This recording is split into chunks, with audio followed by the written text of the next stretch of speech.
नमस्कार, एनटिभी कोहलपुर समाचारमा स्वागत छ। म प्रेम बुढा छेत्री र सांकेतिकरणमा हुनुहुन्छ दोभाषे रति बस्नेत। कर्णाली सरकार विस्तारका क्रममा नियुक्त भएका मन्त्रीका कारण सरकारको आलोचना कम भएको छैन। फौजदारी मुद्दामा सजाय पाएका व्यक्तिलाई मन्त्री बनाइएको भनी परेको रिट निवेदनमा सुनवाई गर्दै अदालतले सरकारको नाममा आज कारण देखाउ आदेश जारी गरेको छ। यता स्थापनाको 4 वर्ष पुगेको लुम्बिनी प्रदेश सरकारले स्थायी राजधानीमा संरचना स्थानान्तरणमा थप के गर्दैछ? आजको समाचारमा यी बाहेक 20,000 भन्दा तल झरेको कोरोनाका सक्रिय संक्रमितको प्रसङ्ग पनि रहनेछ। तर सुरुमा प्रमुख समाचार। लुम्बिनी प्रदेश स्थापना भएको आज 4 वर्ष पूरा। दाङ स्थायी राजधानी कार्यान्वयन र पूर्वाधार निर्माणमा सरकारको सक्रियता।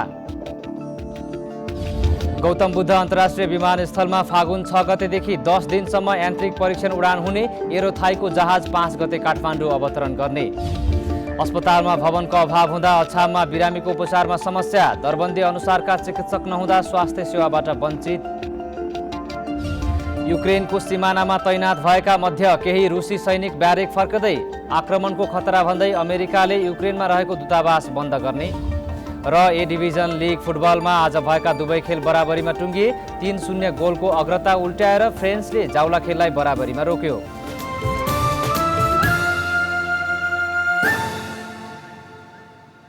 समाचार अब विस्तारमा।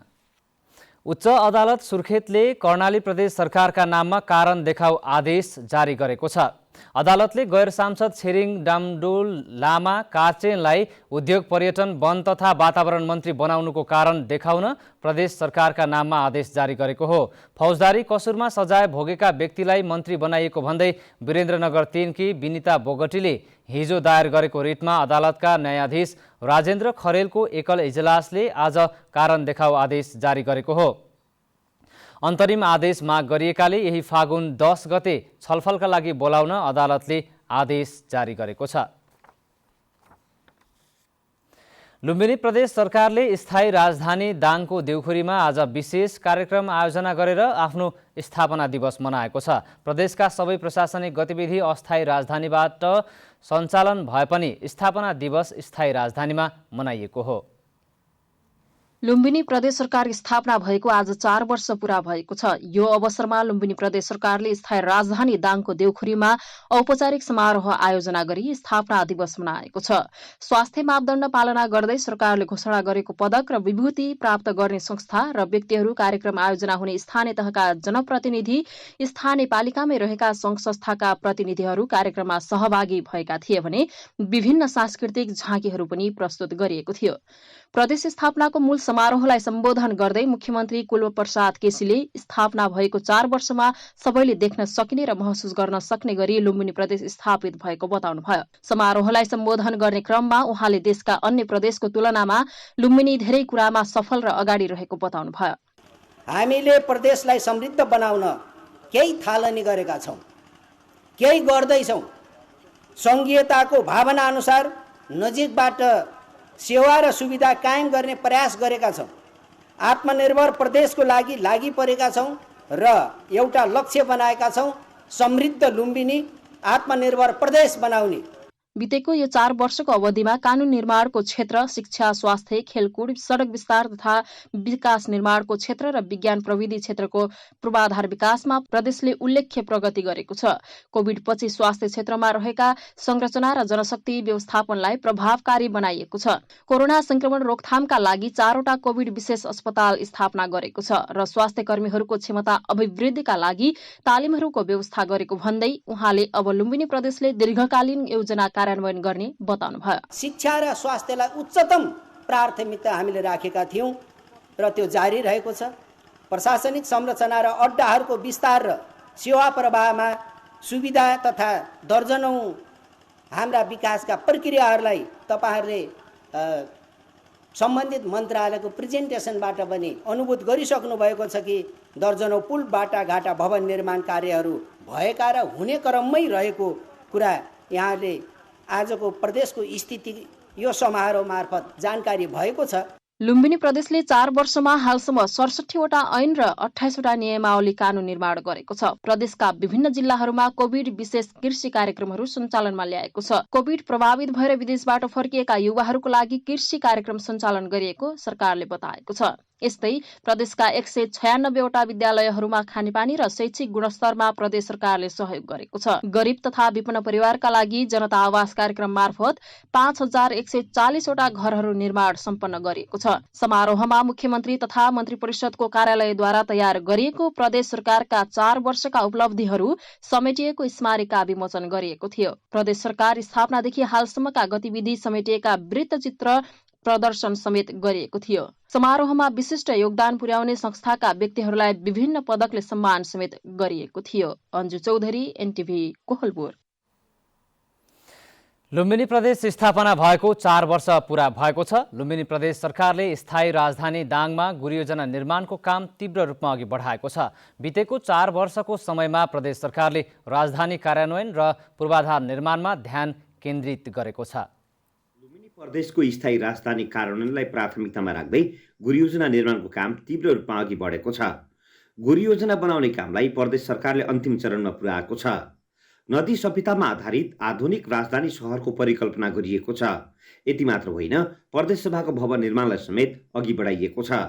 दिनरात काम गरेर प्रदेश सभा भवन निर्माणको काम पनि अन्तिम अवस्थामा पुर्याइएको हो। मुख्यमन्त्री तथा मन्त्री परिषदको कार्यालय, अन्य मन्त्रालयहरू पनि प्रदेश सभा भवन नजिकै हुनेछन्। बाँकी आवास तथा अन्य संरचना हाल खाली रहेको क्षेत्रमा बनाउने गरी परिकल्पना गरिएको प्रदेश पूर्वाधार विकास प्राधिकरणका प्रमुख कार्यकारी अधिकृत अनन्तराज घिमिरेले बताउनुभयो। लुम्बिनी प्रदेश राजधानीको गृहयोजना तयार गर्ने कार्य अन्तिम चरणमा पुगेको छ। त्यसै गरी यो राजधानी एउटा व्यवस्थित राजधानी बनोस्, व्यवस्थित सहर निर्माण होस् भनेर हामीले यहाँको ल्यान्ड पुलिङको कार्यविधि पनि अन्तिम चरणमा पुर्याएका छौँ। राप्ती प्राविधिक शिक्षालयलाई गडुवा गाउँपालिका वडा नम्बर 3 स्थित सरस्वती माध्यमिक विद्यालय विद्यानगरमा स्थानान्तरण गर्ने र त्यहाँको विद्यालयलाई नजिकै बनेको संरचनामा सार्ने काममा सरकारले ध्यान दिएको छ। तर पूर्वाधार निर्माण नसकिँदा शिक्षालय सार्न ढिलाइ भएको छ। प्रदेश सरकार राजधानी कार्यान्वयनमा प्रतिबद्ध रहेको स्वास्थ्य, जनसङ्ख्या तथा परिवार कल्याण मन्त्री इन्द्रजित थारूले बताउनुभयो। छिटोभन्दा छिटो स्थायी राजधानी निर्माण प्रक्रिया टुङ्ग्याउनु र स्थायी राजधानीमाथि प्रशासनिक कामकाजहरू गर्ने भनेर हामी लागिरहेका छौँ। राजधानी सहर व्यवस्थित बन्नुपर्ने भनाइ नागरिकहरूको छ। अहिलेसम्म देखेको भन्दा फरक र सुन्दर, सफा, व्यवस्थित राजधानी बन्नुपर्ने स्थानीय हिमाली न्युपानेले बताउनुभयो। प्रदेशको राजधानी यो सबै मिलेर यसलाई हेर्ने लायक, देख्ने लायक, बस्ने लायक होस् भन्ने हाम्रो चाहना। लुम्बिनी प्रदेशको नाम राख्न र राजधानी तोक्न सफलता हासिल गरेको प्रदेश सरकारले अब राजधानी कार्यान्वयनलाई अझै प्राथमिकतामा राखेर कार्यक्रम बनाउन जरुरी छ। दशरथ घिमिरे, नेपाल टेलिभिजन, लुम्बिनी प्रदेश, दाङ। 17 महिना अगाडि घोषणा भएको लुम्बिनी प्रदेशको स्थायी राजधानीमा संरचना नबन्दा बुटवल मुकामबाटै प्रदेश सरकारले सबै कार्य गर्दै आएको छ। प्रदेशको स्थायी राजधानीमा आवश्यक सरकारी संरचना छिटो तयार गर्ने बारे तपाईँ के भन्नुहुन्छ भनेर आज हामीले दाङका नागरिकलाई सोधेका छौँ। हेरौँ आजको आवाजमा।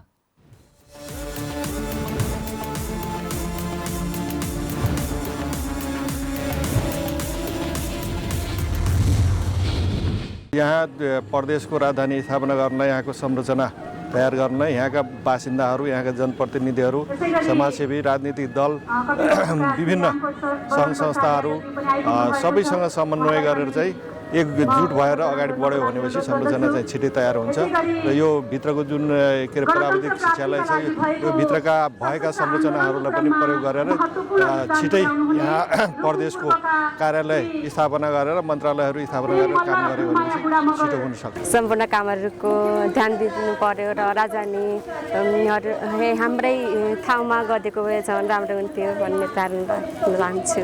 स्थानीय स्तरबाटै प्रदेश सरकारलाई सहयोग भयो भने पक्कै पनि हामी अब छिटोभन्दा छिटो राजधानी सार्ने प्रक्रियामा अगाडि बढिरहेछौँ र आउँछ पनि। खास गरेर जग्गा प्राप्तिका कुराहरूलाई प्रदेश सरकारको क्याबिनेटबाट निर्णय गरेर सङ्घीय सरकारमा पठाइसकेको छ र स्थानीय स्तरबाट हरेक राजनीतिक दल, स्थानीय जनताहरू सबैले साथ र सहयोग गरे भने छिटोभन्दा छिटो राजधानी सार्न सकिन्छ र व्यवस्थापन गर्न सकिन्छ।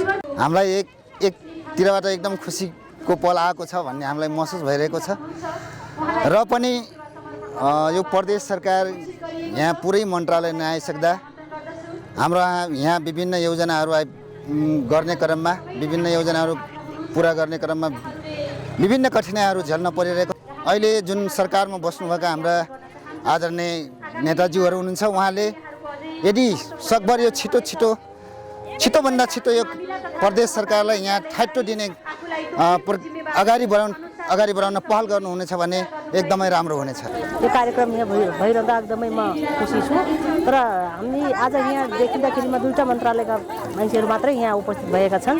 सबै मन्त्रालय आउनुपर्ने हो र यो जुन 9 महिना भइसक्यो, यो छिटो चाहिँ यहाँ राजधानी चाहिँ छिटो बनाएर नै कार्यक्रम अगाडि बढाउनु पर्ने हो भन्ने कुराहरू मलाई लाग्छ।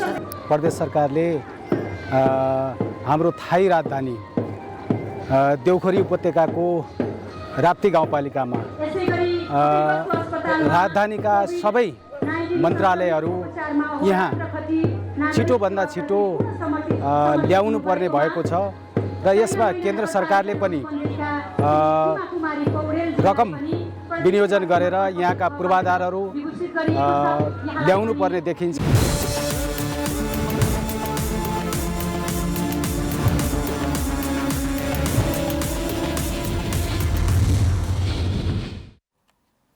रूपन्देहीको भैरहवामा रहेको गौतम बुद्ध अन्तर्राष्ट्रिय विमानस्थलमा यही फागुन 6 गतेदेखि 15 गतेसम्म यान्त्रिक परीक्षण उडान अर्थात् क्यालिब्रेसन फ्लाइट हुने निश्चित भएको छ। विमानस्थलमा 10 दिनसम्म परीक्षण उडान सञ्चालन हुन लागेको हो। नेपाल नागरिक उड्डयन प्राधिकरणले आज सूचना प्रकाशन गरी क्यालिब्रेसन फ्लाइट हुन लागेको जानकारी दिएको हो। उडानको जिम्मेवारी एरोनोटिकल रेडियो अफ थाइल्यान्डले पाएको छ। परीक्षण उडानका लागि एरोथाईको जहाज फागुन 5 गते काठमाडौँमा अवतरण गर्नेछ।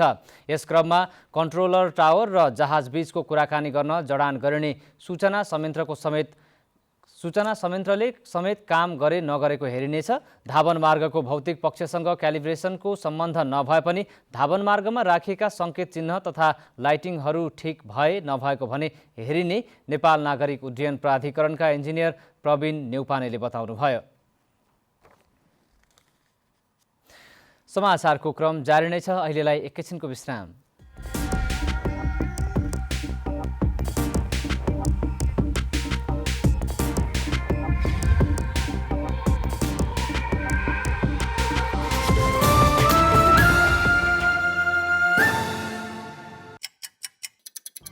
हर घड़ी हर प्रहर,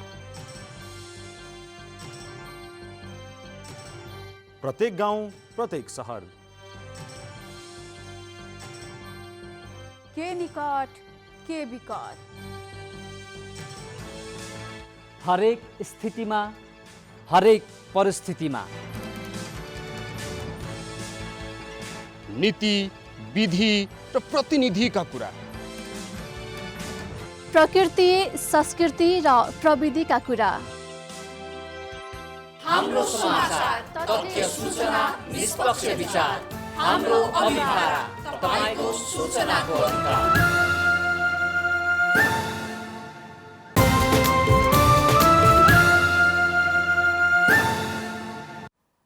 विश्रामपछि समाचारमा पुनः स्वागत छ। अब बाँकी समाचार। अछाम अस्पतालको जीर्ण संरचना मर्मत नहुँदा उपचारका लागि भवनको अभाव भएको छ। यसका साथै दरबन्दी अनुसारका चिकित्सक नहुँदा बिरामीहरू स्वास्थ्य सुविधा पाउनबाट समेत वञ्चित हुनुपर्ने अवस्था सिर्जना भएको छ। पछिल्लो समय बिरामीहरूको संख्या बढ्न थालेपछि अछाम जिल्ला अस्पतालमा भवनको अभावसँगै आवश्यक दरबन्दीको अभावमा बिरामीहरूलाई सेवा लिन कठिन भएको छ। जिल्ला अस्पतालमा 3 जना डाक्टर सहित 55 जना स्वास्थ्य कर्मीहरूको दरबन्दी भए पनि हाल 9 जना मात्र थाई स्वास्थ्य कर्मीहरूले सेवा दिइरहेका छन् भने ल्याब टेक्निसियन समेत नहुँदा उपचारमा थप समस्या भएको छ। करिब 40 वर्ष अगाडि बनेको अछाम अस्पतालको पुरानो भवन जीर्ण भइसकेको छ। यस भवनमा 15 शैय्याको क्षमता भए पनि हाल 50 शैय्यामा रूपान्तरण गर्ने सरकारको लक्ष्य अनुसार कुनै काम अगाडि नबढ्दा बिरामीहरूलाई उपचारमा निकै कठिन भएको हो। प्रदेश सरकारबाट प्राप्त भएका 10 वटा आइसियु बेड र अन्य साधारण गरी 35 वटा बेड संरचना अभाव हुँदा अस्पतालको कुनामा थन्काइएका छन् भने एउटै बेडमा 2-3 जना बिरामीहरूको उपचार भइरहेको छ। भवनको अभावका कारण बिरामीहरूले राम्रो सेवा नपाएको र केही औषधि बाहेक अन्य औषधि मेडिकलमा किन्नु परेको स्थानीय सिद्धप्रसाद ढुङ्गानाको भनाइ छ। अब नयाँ बेडहरू छन्, पुराना युज भइरहेछन्, नयाँ थन्किरहेछन्, यो पनि एउटा समस्या। अनि दोस्रो समस्या भने जो पेसेन्ट जो बिरामी हुन्छ औषधिहरू समेत अहिले पछिल्लो समय हामीले किन्नुपर्ने अवस्था छ। हाम्रो रगतको समस्या, रगत यहाँ ब्लड ब्याङ्क छैन। कोरोना संक्रमित ज्वरो, दम, झाडापखाला, रुगाखोकी जस्ता बिरामीहरू ठूलो संख्यामा आउन थालेपछि आवश्यक उपकरण जडानमा कठिन हुनुका साथै स्टोर रुमको अभावमा उपकरण थन्क्याउनु पर्दा गुणस्तरीय सेवा दिन कठिन भएको अछाम जिल्ला अस्पतालका प्रमुख डाक्टर सोनाली बास्कोटाले बताउनुभयो। यो चाहिँ सायद 40 वर्ष पुरानो बिल्डिङ हो। हाम्रोमा लोजिस्टिक हिसाबले बिल्डिङको एकदमै ठुलो अभाव छ। 15 बेडेड अस्पताल हो, तर बिरामी चाहिँ 25 देखि 30 जना भर्ना हुन्छन्। एकदमै गाह्रो भइरहेको छ।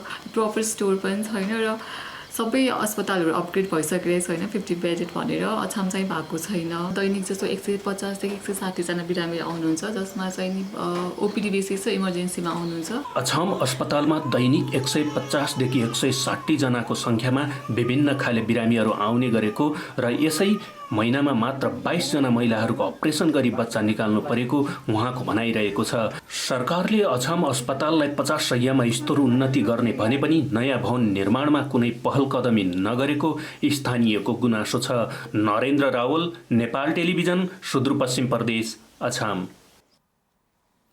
नेपालमा कोरोना भाइरसका सक्रिय संक्रमितको संख्या 20,000 भन्दा तल झरेको छ। पछिल्लो 24 घण्टामा थप 1,835 जना निको भएसँगै सक्रिय संक्रमितको संख्या 19,400 जनामा झरेको स्वास्थ्य तथा जनसङ्ख्या मन्त्रालयले जनाएको छ। यसैबीच आज देशभर 680 जनामा कोरोना भाइरसको संक्रमण पुष्टि भएको छ। यसैगरी पछिल्लो 24 घण्टामा कोरोनाबाट थप 2 जनाले ज्यान गुमाएका छन्। यससँगै देशभर कोरोना संक्रमणबाट ज्यान गुमाउनेको संख्या 11,902 जना पुगेको छ। शिक्षा विज्ञान तथा प्रविधि मन्त्रालयले आगामी शैक्षिक सत्र वैशाख महिनामै सुरु गर्ने भएको छ। मन्त्रालयका प्रवक्ता दीपक शर्माले चैतभरि पढाइ हुने र वैशाखमा परीक्षा र नयाँ भर्नासँगै खुल्ने बताउनु भएको हो। वैशाखमा परीक्षा र नयाँ भर्नासँगै हुनेछ भने नतिजा प्रकाशन, पुस्तक वितरण र तत्काल पठन पाठन सुरु गर्ने व्यवस्था स्कुलहरूले मिलाउनु पर्नेछ। यसैबीच शिक्षा तथा मानव स्रोत विकास केन्द्रले विद्यालय समयमा नियमित पठन पाठन बाहेकका काममा नगर्न सामुदायिक विद्यालयका शिक्षकहरूलाई सचेत गराएको छ। केन्द्रले देशैभरिका शिक्षा विकास तथा समन्वय इकाइलाई आज पत्र लेख्दै अनुगमन गर्न भनेको हो। सामुदायिक विद्यालयका शिक्षकहरू विद्यालयको समयमा लोकसेवा आयोग, शिक्षक सेवा आयोग लगायतका तयारी कक्षा, कोचिङ कक्षामा पढाउने तथा त्यससँग सम्बन्धित अनलाइन कक्षामा सामेल हुने गरेको गुनासो आएको भन्दै विद्यालय समयमा त्यसो नगर्न सचेत गराइएको हो। कृषिमा आधुनिकीकरण गर्दै विदेशी प्रविधि र सिप सिकाउन कपिलवस्तुका 570 जना कृषकलाई छनौट गरी दक्षिण कोरिया पठाउने तयारी भएको छ। बाणगङ्गा नगरपालिकाले मौसमी कृषि कामदार स्वरूप स्थानीय कृषकलाई दक्षिण कोरिया पठाउने तयारी गरेको हो। कृषिमा आधुनिकीकरण गर्दै विदेशी प्रविधि र सिप सिकाउन कपिलवस्तुका 570 जना स्थानीय कृषकलाई छनौट गरी दक्षिण कोरिया पठाउने तयारी भएको छ। कृषि क्षेत्रमा कोरियन पद्धति सिकाउन कपिलवस्तुको बाणगङ्गा नगरपालिकाले स्थानीय कृषकलाई दक्षिण कोरिया पठाउने भएको हो। बाणगङ्गा नगरपालिकाले मौसमी कृषि कामदार स्वरूप स्थानीय कृषकलाई दक्षिण कोरिया पठाउने तयारी गरेको छ। कृषिमा आधुनिकीकरण गर्दै विदेशी प्रविधि र सिप सिकाउनका लागि नेपाल कल्चर सेन्टर कोरियाका पदाधिकारी र बाणगङ्गा नगरपालिका बीच प्रारम्भिक चरणको छलफल भएको छ। कृषि प्रणाली विकासमा टेवा पुर्याउन, नयाँ कृषि प्रविधिका विषयमा जानकारी गराउन, कोरियन सिप र प्रविधिलाई पालिकामा भित्र्याउन यसले मद्दत गर्ने नगर प्रमुख मङ्गल प्रसाद थारूले बताउनुभयो। त्यति मात्रै नभएर आज उहाँहरू हाम्रै नगरपालिकामा पाल्नु भएको छ। त्यसको लागि पनि हामी एकदमै खुसी छौँ। नेपाल कल्चर सेन्टर कोरियाका पदाधिकारीलाई नगरपालिकामा स्वागत गर्दै पालिकाको कृषि पेशाको समग्र अवस्थाको विश्लेषण गर्दै नयाँ प्रविधि र सिपले कृषि क्षेत्रमा लागू गर्न सकिए कृषितर्फ आत्मनिर्भर हुन सकिने नगर उपप्रमुख चक्रपाणी आर्यालले बताउनुभयो। कृषिसँगै संस्कृति संरक्षण गर्ने मुख्य उद्देश्य रहेको बताउँदै कोरियाको सिपलाई स्वदेशमा ल्याउने रहेको नेपाल कल्चर सेन्टर कोरियाका डाइरेक्टर हुन क्यु होले बताउनुभयो। 새로 나오는 그 한국 네팔 간의 기업 진출 지원 등을 목적으로 설립된 기관입니다. कृषिलाई यान्त्रिकीकरण गर्दै व्यावसायिकतर्फ उन्मुख हुने गरी उत्पादकत्व वृद्धि गर्न सकिने उहाँको भनाइ छ। छलफलको सहजीकरण गर्दै नगरपालिकाका प्रमुख प्रशासकीय अधिकृत टेक प्रसाद पन्थीले दिगो आर्थिक विकास गर्नुका साथै बेरोजगारी समस्या केही हदसम्म हट्ने स्पष्ट पार्नुभयो। नगरपालिकाले कोरिया सरकारसँग यो सम्झौताका लागि अग्रसरता देखाएको बताउँदै कुनै कागजी प्रक्रियामा कमी नहुने बताउनुभयो। नगरपालिका भित्रका 30 देखि 35 वर्ष उमेर समूहका महिला पुरुष दुवैलाई छनौट गरी कोरिया सरकारलाई मौसमी कृषि कामदारका लागि सिफारिस गर्ने योजना रहेको छ। उक्त सम्झौता अनुसार करार अवधि 5 महिनाको हुने र न्यूनतम मासिक तलब 2 लाखसम्म रहेको बताइएको छ। वासुदेव वर्मा, नेपाल टेलिभिजन, लुम्बिनी प्रदेश, कपिलवस्तु। समाचारको क्रम जारी नै छ, एकैछिनको विश्राम।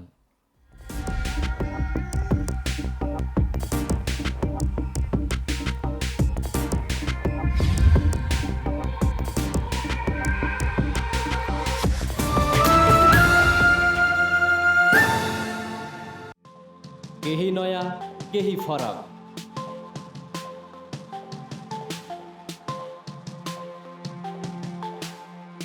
राष्ट्रिय सञ्चारको मेरुदण्ड नेपाल टेलिभिजनको प्रादेशिक च्यानल एनटिभी कोहलपुर, पश्चिम नेपालको लुम्बिनी, कर्णाली र सुदूर पश्चिमको एकमुष्ट आवाज, सत्य समाचार, तटस्थ विचार, कार्यक्रममा मौलिकता, समावेशिता र विकासमा विस्तार। डिजिटल दुनियाँमा तपाईको विचार र भावनालाई संसारसँग जोड्दै एनटिभी कोहलपुर, सूचना, शिक्षा र मनोरञ्जनको यो यात्रा हो समृद्धिको।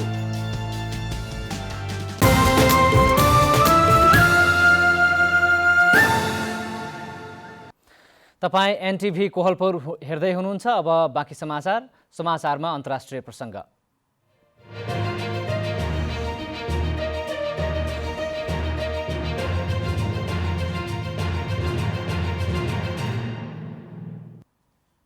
छिमेकी देश युक्रेनको सिमानामा पुगेका झन्डै 1,30,000 बढी रुसी सैनिक मध्ये केही आफ्नो ब्यारेकमा फर्कन थालेका छन्। रुसी अधिकारीहरूलाई उद्धृत गर्दै समाचार संस्था एएफपीले रुसी सैनिकहरू ब्यारेकमा फर्कन लागेको उल्लेख गरेको छ। रुसी रक्षा मन्त्रालयले युक्रेनको सिमानामा तैनाथ केही सैनिक सैन्य अभ्यासमा भाग लिएर आफ्नो बेस क्याम्पमा फर्किएको बताएको छ। केही समयदेखि रुसी सैनिक युक्रेनको सिमानामा तैनात भएपछि रुसले आक्रमण गर्न लागेको भन्दै विभिन्न मुलुकबीच शक्ति सङ्घर्ष चलिरहेको छ। यता अमेरिकाले आक्रमणको खतरा बढेको भन्दै युक्रेनको राजधानी किभमा रहेको आफ्नो दूतावास बन्द गर्ने बताएको छ। त्यहाँ रहेका सबै कर्मचारीलाई पोल्यान्डको सीमा नजिकैको सहरमा सार्ने अमेरिकाले तयारी गरेको छ। अब आर्थिक समाचार।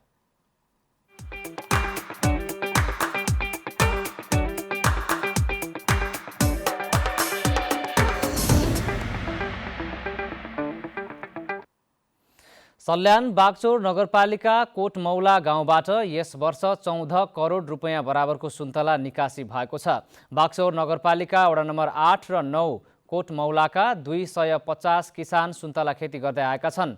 44 रोपनीमा व्यावसायिक सुन्तला खेती गर्नुभएका कोटमौलाका भरतनाथ योगी यस वर्ष 400 क्विन्टल सुन्तला बिक्री गरेर 30 लाख रुपैयाँ आम्दानी गर्नुभएको बताउनु भएको छ। करिब 900 किसानले व्यावसायिक रूपमा सुन्तला खेती गर्दै आएका सल्यानबाट वर्षेनी 35 देखि 40 करोडसम्मको सुन्तला बाहिर निर्यात हुने गरेको कृषि विकास कार्यालय सल्यानको भनाइरहेको छ।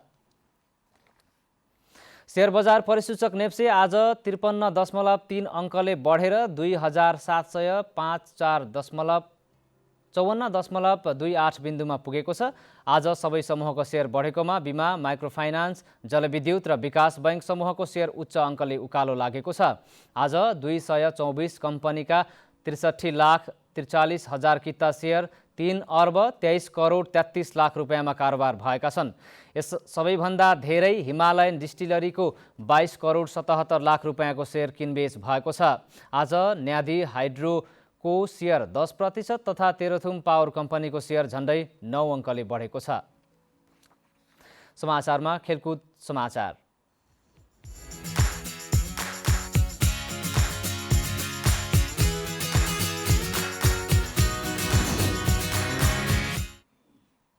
शहीद स्मारक ए डिभिजन लिग फुटबलमा आजदेखि 11औं चरणका खेलहरू भएका छन्। आज भएका 2वटा खेल बराबरीमा सकिएका छन्। ब्रिगेड बोइज र च्यासल युथ क्लबले गोलरहित बराबरी खेल्दै अङ्क बाँडेका छन्।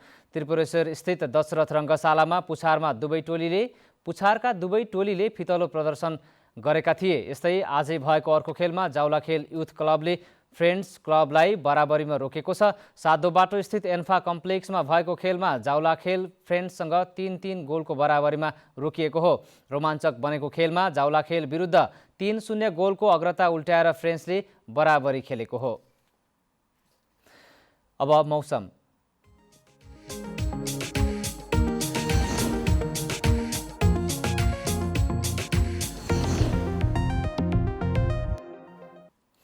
आज देशका पहाडी भूभागमा आंशिकदेखि सामान्य बदली रही बाँकी भूभागमा आंशिक बदलीदेखि मौसम सामान्यतया सफा रह्यो। यस्तै आज राति देशका पहाडी भूभागमा आंशिकदेखि सामान्य बदली रही बाँकी भूभागमा आंशिक बदलीदेखि मौसम सामान्यतया सफा रहनेछ। अब मौसम सम्बन्धी थप विवरण।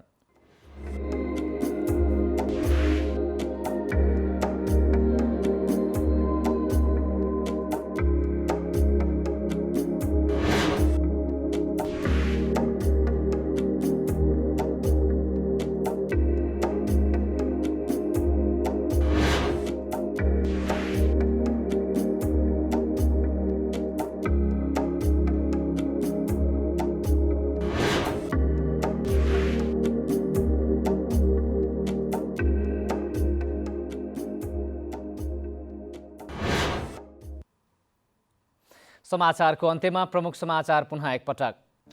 लुम्बिनी प्रदेश स्थापना भएको आज 4 वर्ष पुरा। दाङ स्थायी राजधानी कार्यान्वयन र पूर्वाधार निर्माणमा सरकारको सक्रियता। गौतम बुद्ध अन्तर्राष्ट्रिय विमानस्थलमा फागुन 6 गतेदेखि 10 दिनसम्म यान्त्रिक परीक्षण उडान हुने। एरोथाईको जहाज 5 गते काठमाडौँ अवतरण गर्ने। अस्पतालमा भवनको अभाव हुँदा अछाममा बिरामीको उपचारमा समस्या। दरबन्दी अनुसारका चिकित्सक नहुँदा स्वास्थ्य सेवाबाट वञ्चित। युक्रेनको सिमानामा तैनात भएका मध्ये केही रुसी सैनिक ब्यारेक फर्कँदै। आक्रमणको खतरा भन्दै अमेरिकाले युक्रेनमा रहेको दूतावास बन्द गर्ने। र ए डिभिजन लिग फुटबलमा आज भएका दुवै खेल बराबरीमा टुङ्गिए। 3-0 गोलको अग्रता उल्टाएर फ्रेन्चले जाउलाखेललाई बराबरीमा रोक्यो।